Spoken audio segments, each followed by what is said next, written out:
एक सरकारी इंजीनियर और उसकी बीवी 10 साल तक 33 से ज्यादा नाबालिग बच्चों को नर्क की आग में झोंकते रहे, उन्हें फिल्माते रहे और डार्क वेब पर बेचते रहे।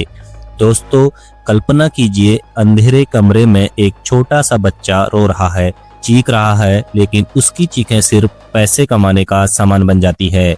हजारों लाखों बीमार दिमाग वाले लोग दुनिया के कोने कोने से लाइव देख रहे हैं। ये कोई फिल्म नहीं, ये सच्ची घटना है उत्तर प्रदेश के चित्रकूट की। ये कहानी है राम भवन और उनकी बीवी दुर्गावती की। राम भवन प्रोफेशन से जूनियर इंजीनियर था। वो अपनी वाइफ दुर्गावती के साथ एक रेंटेड अपार्टमेंट में रहता था। अगर वो चाहता तो वो गवर्नमेंट से मिलने वाले सरकारी क्वार्टरों में रह सकता था, लेकिन उसने चूज करा कि वो गवर्नमेंट कॉलोनी के पास ही एक अपार्टमेंट रेंट करेगा। राम एक बहुत फ्रेंडली इंसान था, एटलीस्ट बाहर से तो। उसके सारे नेबर्स उसको बहुत ज्यादा पसंद करते थे, उसे बहुत फ्रेंडली मानते थे। एक तरीके से राम दूर से एकदम हार्मलेस लगता था। राम की यह फ्रेंडली पर्सनालिटी सारे नेबर्स को दिखती थी। उसने सारे नेबर्स के मन में एक इमेज क्रिएट कर ली थी खुद की, कि वह बहुत ज्यादा वेलकमिंग है, बहुत ज्यादा अच्छा है, हार्मलेस है और उससे किसी भी इंसान को कोई दिक्कत नहीं हो सकती। बेसिकली राम और उसकी वाइफ की इमेज से नेबर्स को इतना ज्यादा ट्रस्ट था कि वह अपने बच्चों को उनके साथ खेलने के लिए छोड़ देते थे, क्योंकि उन्हें लगता था यह जो कपल है राम और दुर्गावती का, यह इतने अच्छे हैं तो यह हमारे बच्चों को भी अपने बच्चों की तरह ही मानेंगे। इसी मेंटेलिटी के साथ नेबर अपने बच्चों को उनके साथ छोड़ देते थे और जितने भी बच्चों का आना जाना रहता था राम के घर पर, वो यूजली माइनर बॉयज थे। राम की जॉब जो थी उसके वजह से राम पूरे दिन लैपटॉप पे लगा रहता था और किसी को भी कोई आइडिया नहीं था कि राम लैपटॉप पे करता क्या रहता है। और जब भी राम और उसकी वाइफ घर पे अकेले होते थे तो कुछ नेबर्स नोटिस करते थे कि हमेशा उनके घर पर छोटे लड़कों का आना जाना लगे रहता है और उनमें से कुछ लड़के तो 5 से 6 साल के थे। किसी भी नेबर को, किसी भी इंसान को कोई आइडिया नहीं था कि राम के घर के अंदर क्या चल रहा है। राम भवन सिंचाई विभाग के जूनियर इंजीनियर थे, बाहर से सम्मानित, अंदर से मॉनस्टार। उनका घर बच्चों के लिए जाल था। चॉकलेट, मोबाइल, घड़ी, पैसे, ये सब लालच के हथियार थे। गरीब परिवारों के छोटे छोटे बच्चे, कुछ तो मात्र 3 से 4 साल के थे। दुर्गावती माँ होने के नाते बच्चों को बहलाती, मुस्कुराती और फिर मदद करती अपने पति की इस बीमार हरकत में। ये कोई अकेला अपराध नहीं था, ये संगठित रैकेट था। हजारों वीडियो कई देशों में डार्क वेब पर बिकते रहे। करीब 2 लाख गंदी फाइलें दुनिया भर में फैल गई। ये सब शुरू होता है 2010 से।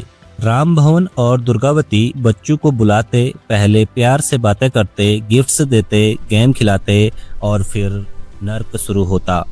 हर घटना को उन्होंने कैमरे में कैद किया, कभी कभी लाइव स्ट्रीमिंग भी की विदेशी खरीदारों के लिए।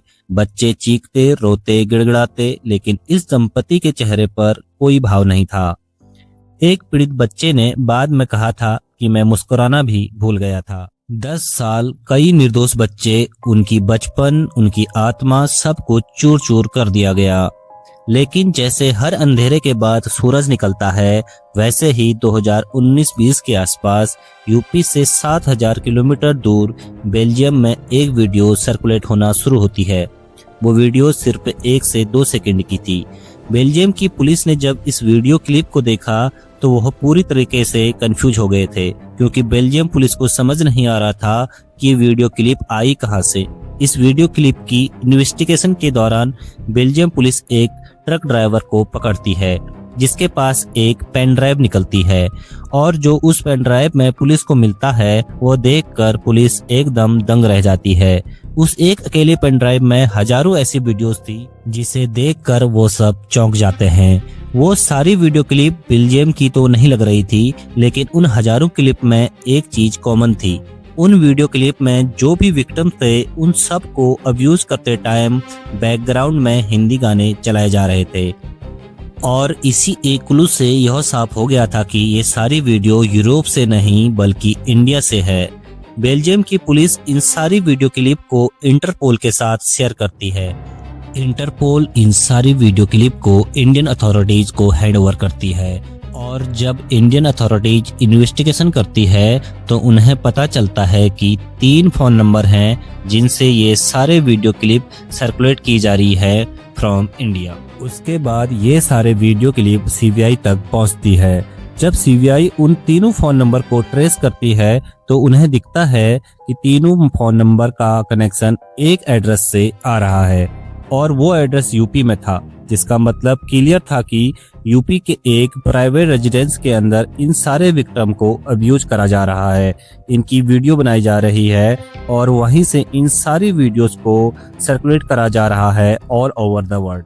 इन नंबर को ट्रेस करते हुए सीबीआई उसी ट्रेस लोकेशन पे उसी के घर के दरवाजे को नॉक करती है और दरवाजा खुलता है। दरवाजे पे खड़ी होती है दुर्गावती और वहीं पे पूरी सीबीआई की टीम एकदम शॉक में चली जाती है क्योंकि वो दुर्गावती को देखते हैं, दुर्गावती और राम के घर को देखते हैं और उनके दिमाग में सीधा ये आता है कि हो सकता है वो गलत एड्रेस पर आ गए हो। उन्हें लगता है इस घर के अंदर ऐसी वीडियोस का बनना ऑलमोस्ट इम्पॉसिबल है कि मतलब इतने नॉर्मल आंटी अंकल कैसे कर सकते हैं ऐसी चीजें, ऐसी वीडियोस कैसे बना सकते हैं, इनको नॉलेज कैसे है डार्क वेब की, अगर ये सारी चीजें कर भी रहे हैं तो सर्कुलेट कैसे कर रहे हैं। सीबीआई के दिमाग में बहुत सारे सवाल चल रहे थे।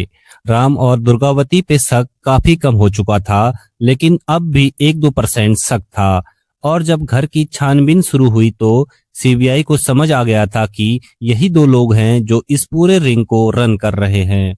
जब पूरा घर छान लिया गया तो उसके बाद फाइनली 17 नवंबर 2020 के दिन राम और दुर्गावती को अरेस्ट कर लिया गया। जांच आगे बढ़ी तो हैरानी की बात सामने आई। ये सिर्फ एक जोड़ा नहीं बल्कि एक बड़े अंतर्राष्ट्रीय नेटवर्क का हिस्सा था। फॉरेंसिक रिपोर्ट, गवाह, बच्चों के बयान, सब कुछ एक एक करके सच्चाई उजागर करते गए। 20 फरवरी 2026 बांदा के स्पेशल पोस्को कोर्ट में सन्नाटा छाया हुआ था।